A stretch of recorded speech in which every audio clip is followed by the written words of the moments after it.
Fourth quarter Boyz Sports. In the building, it's the illustrious Professor Lake. I'm back, y'all, man. You know what I'm saying? Just got off of a nice little 8-hour shift at the day job. I had to touch down with y'all. You know, I'm all about the Bears, man. I can't wait to talk about the Bears. But you know what else, man? You know, before we get into it, obviously we're going to talk about Mitchell Trubisky, the voluntary minicamp they got going on right now, and, you know, how he's progressing in regards to being coached by Matt Nagy, Mark Helfrich, and learning this new dynamic offense. So, like I said, before we get into it, you know, for everybody who knows me, I started this channel in March, I want to say. I don't remember, but I think it's March. So you guys have no record of how I felt about Mitchell Trubisky when the Bears drafted him last year and they made all these different trades. I mean, well, they lost picks in order to get them. They gained them those picks back through trades, you know, later on in the draft. But with all that in mind, I want you to know my real opinion going forward. So, you know, I just like being genuine with the people that tune into the channel and they want my real opinion. So last year around this time, the Bears trade up to from number 3 to number 2. They give up a couple draft picks, right? You remember that? And they get Mitchell Trubisky. I didn't like it. I'm gonna be honest, I didn't like it. One reason I didn't like it was because I felt they could have got Mitchell Trubisky at number 3 without losing draft position in the rounds that they gave up their picks for in order to trade up to get him. 2, he didn't play that many college games, and I just kind of wondered what they were basing it on. And he was sort of, I think he was about like 8-4 or something like that. He started one season, but so I wasn't for the trade. I'm gonna be honest. When they drafted Mitchell Trubisky, I was a Bears fan that looked at it like, what the hell are they doing? Trading up one spot and giving all that up. But I have to be honest, now I understand, and I will give it up to Ryan Pace. I was wrong. And you know, you see my mock drafts and I say I could do it better, but I have to give it to Ryan Pace. He had the foresight to snatch up a quarterback that was moldable, somebody who has room to improve, somebody who knows they have room to improve, and they're humble enough to work on those things. And what's great about it, even with all of these improvements that this young man has to make to be a perennial Pro Bowler, he has the humility to be willing to work on it. But in addition, he just happens to be accurate as hell. And I give it up to Ryan Pace, man. He had a lot of foresight. A lot of people wanted to go Deshaun Watson. I understand seeing the games that he played before he got injured. But, you know, where we're sitting right now with a healthy quarterback, I think he made the right move. I mean, out of the 2 top quarterbacks, Mitchell Trubisky and Deshaun Watson, even though Deshaun Watson's stats may look better over the period of time that he played, I will say this. I'm sure Bill O'Brien had a better offense set up for Deshaun Watson to flourish. He had a better understanding of what offenses could do to defenses to help out the quarterback. I don't believe that Mitchell Trubisky had that. with John Fox. So, Ryan Pace, man, I'm going to give you a toast. This is Professor Lake. I have to tip my hat to you. That was a good decision. I appreciate it as a Bear fan. So moving forward, man, you know what I mean? This year, I'm so glad that we're not in the hunt for a quarterback, that we can look for other positions to fill in our needs. We could take the best player available.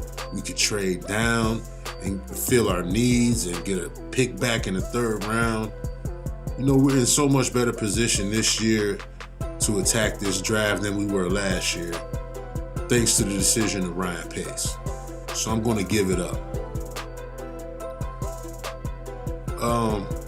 The second part of this video, I just want to talk a little bit about the voluntary minicamp and how Mitchell Trubisky is learning this new offense, how he's being able to interact and appreciate the coaching that he's getting from Matt Nagy, Mark Helfrich, the assistance and the tutelage and the advice from a Chase McDaniels and a Tyler Bray, quarterbacks who have existed and practiced and understand the terminology and the whys to the Matt Nagy system. You know, so let's get into it.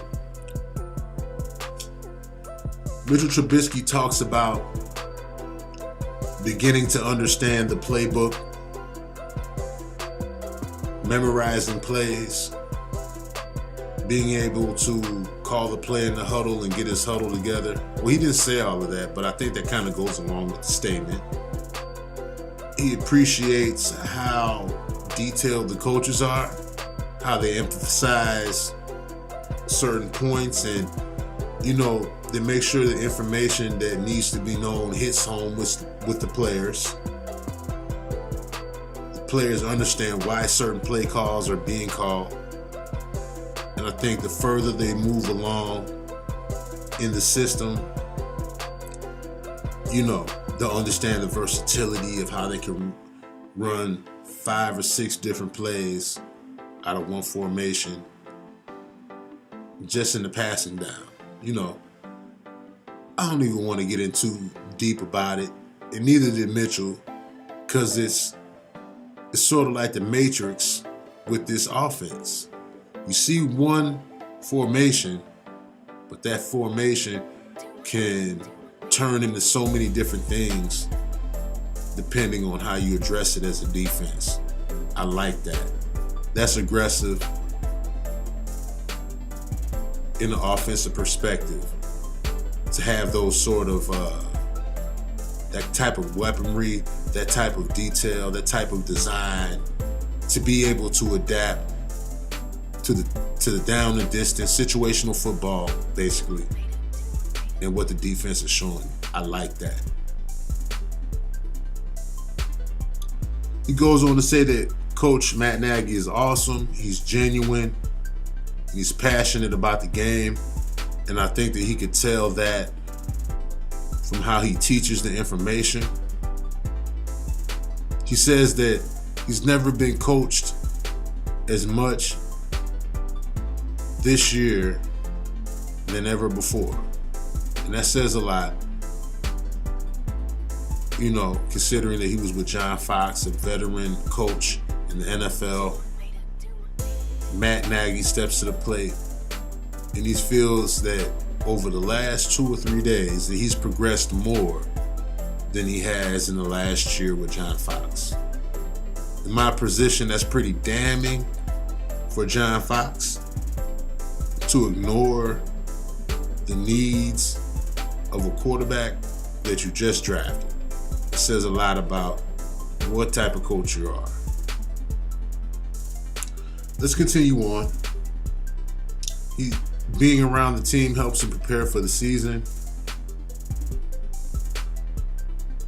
He's excited about the new free agents Allen Robinson, Taylor Gabriel, Trey Burton. He's excited about that.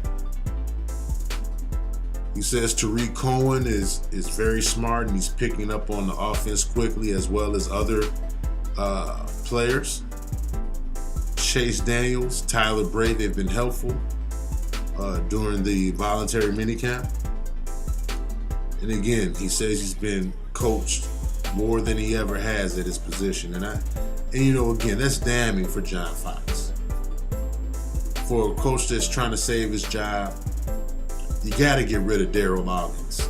You got to find somebody who knows how to manipulate defenses. He talked about his offensive coordinator, Mark Helfrich. Says he's intelligent, detailed, and a man of great character. And I got to give it to Ryan Pace. He's getting players that are humble, willing to work. There was a saying. One of my coaches told me, Coach Jerry Baldwin from the UL Lafayette Raging Cajuns. He said, hard work pays off when the talent doesn't work hard. Hard work pays off when the talent doesn't work hard. What does that mean? When you got guys with talent and good character, you can't lose. And that just seems like what Ryan Pace is trying to do here. He's glad to have his QB coach, Dave Ragone, back. Definitely a plus. He's comfortable. He knows the most about Mitchell Trubisky. And that's a good thing. Trubisky says right now, all they're doing is working on the basics. They're working on just trying to get the foundation laid before they move too fast into other audibles and different ways you can manipulate the defense. He also talks about how the offense fits his athletic ability. He says it feels natural in this offense. He says this offense utilizes his talents and is similar to the North Carolina Tar Heels offense. Having a different look for the Bears, that could only be a plus. He says year 2 in the Bears organization, he feels more experienced, more equipped to handle the new year. He's able to engage his teammates in more effectively as a leader. And again, he said last year was valuable for him as far as developing team chemistry. So, I won't add too much more to it, man. Like I said before, like last year, I really wasn't high on the moves made to get Mitchell Trubisky. I felt like we could have picked him at 3 anyway, but we picked him at 2. And now I see why. When you feel like you got your guy, when you feel like you found, and I'm a supervisor where I work. So with that in mind, I kind of understand the mind state behind going out and trying to keep a person that you need on your team, or trying to acquire a certain source of talents or employees to fill a position. And this is what Trubisky is doing, man. And so everybody out there who heard what I said last year at the draft, this is what a lot of your commentators don't do. This is what a lot of your local sports talk radio guys don't do. They have the hardest time in the world admitting that their opinion might have been wrong. Again, I want to be genuine with you guys. I'm only going to give you my honest thought. But in order to do that and keep you guys well informed, you got to know that I will correct errors for you. So, with that in mind, man, I'm so excited about the Bears season. I'm so excited to have a franchise quarterback other than Jay Cutler. I'm so excited to be able to draft more freely without having worry about what we still may be missing out, and just different deficiencies on our team that we should improve on. You know, I like Mitch, man. I like his character. You know, he seems like a really good kid, man. I'm really impressed with how he's growing as a football player. You know, how he deals with this tough Chicago media. And you know, I guess now I'm kind of being part of it, but you know, he really handles himself well. He takes on tough questions. And you know, I got to give it up to him, man. Mitchell Tribusky is doing a really good job. But I just wanted to give y'all a little piece, my opinion on Mitchell Trubisky during the voluntary minicamp. Because how could we talk about the minicamp without talking about Mitch? And like I said before, man, I'm going to do some more film sessions for you guys, man. You know, leave that in the comment box, what y'all might be interested into, you know, who you might want to see. But, you know, I'm going to keep dropping stuff on the Bears and, you know, my opinion, my breakdown, and all of those things all through the summer. So tune in. We're gonna schmooze through the summer and get right to the training camp and get to the season, man. So, you know what it is, man. You know what it is. Fourth Quarter Boyz Sports. It is the illustrious one, Professor Lake. And I'm out.